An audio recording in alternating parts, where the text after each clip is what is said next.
ลำไยสดๆจากสวนมาแล้วค่ะทุกคนบอกเลยนะคะว่าสวนของหนูนี่คือสดๆจากสวนเลยค่ะใครเข้ามาแล้วนะคะทักทายกันได้เลยนะคะที่รักจ๋า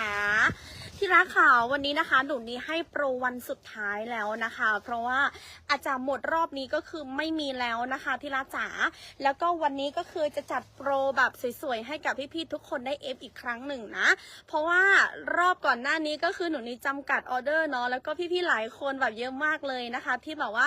ไม่ได้ออเดอร์หรือว่าเอฟไม่ได้นะคะที่รักจ๋าบางคนก็คือแบบ